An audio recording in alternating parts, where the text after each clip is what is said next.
And you're not a political refugee as such, but there was some tension there, and you were looking to get away from those pressures at the time? Yes, so I am not a political refugee per se as of yet, even though I'm looking at what are some of the possibilities of me being here, even though at the moment I am involved more with church and ministry and activities like that, which is more of what I was doing most of my adult life after being, a Christian. But I did leave the Solomon Islands because I was in a not too An awkward position. not a very good position, yes. And it involves politics, and it involves being a voice for the people and speaking out. Well, let's get to that. But you've left your wife. Yes. You've had to leave your wife there to get out. Yes. For safety reasons and to try and pursue a future, which is reasonable. Yes. Yeah. So a few months now, so that must be difficult. It is difficult. There has been a lot of factors contributing to me being making up my mind to leave. Part of it is COVID-19, and then the pressure that comes with it that trickles down to almost every aspect of your life, which I know it's a global thing, but in the Solomon Islands, when it contributes to what is happening now, it becomes a very, very huge pressure point for me and for the family. So at the moment, it's the sensible thing for me to do, to step out and leave the Solomon Islands and pursue what is ahead. Okay, and you tell us you've been a Christian and been in ministry, and the Solomons is really, it's very evangelical, isn't it? It's very, very churched, at least. Yes, I think the Solomon Islands, like most of the countries in the Pacific, sort of pride themselves, in. It's part of the fabric, isn't it? It's part of the fabric, and we pride ourselves in saying that we are a Christian region. The Solomon Islands often say that we are a Christian country, even though most people are still nominal. They live a normal life throughout the week and just on Sundays pop into church, but still Christianity and faith plays a very big role in a person's life. It's slightly different to the Australian cultures, because we talk about the separation of church and state.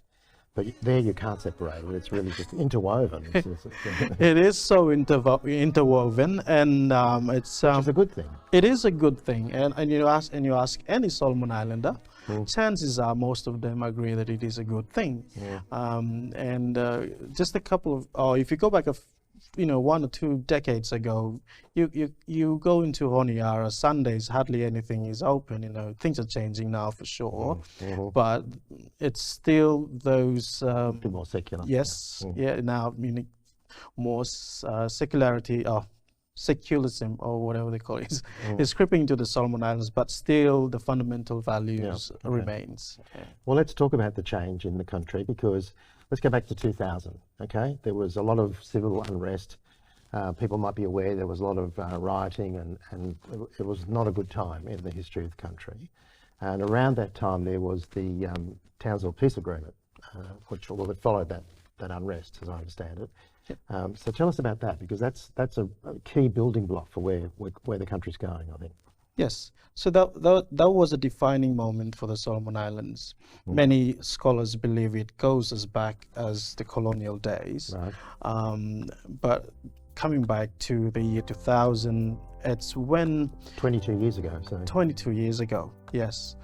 It's actually a clash of different cultures and ethnic groups. Honiara being the center of development in the Solomon Islands, and as a result, you have people from the other provinces moving in and settling on Guadalcanal, as a means of finding opportunity for work. And my concern at the moment is the primary sector of the economy should be preserved for local Solomon Islanders.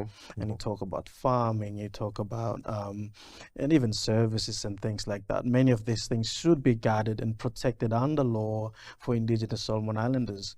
And the issue is you have Chinese individual businesses who just walk right over everyone else. So you're talking about the sovereignty of the land. The sovereignty. And the heritage and the stewardship, perhaps, rather than just selling the farm, literally. Yes, exactly. And unfortunately, that's kind of where the Solomon Islands is heading now, is we are completely sold. That's how I see it, and it's very concerning.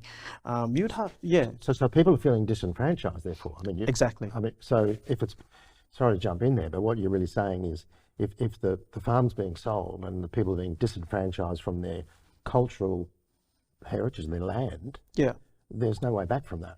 Yeah, absolutely. Once it's gone, it's gone. It's gone, it's gone. And the saddest thing is many of these investors knows about this.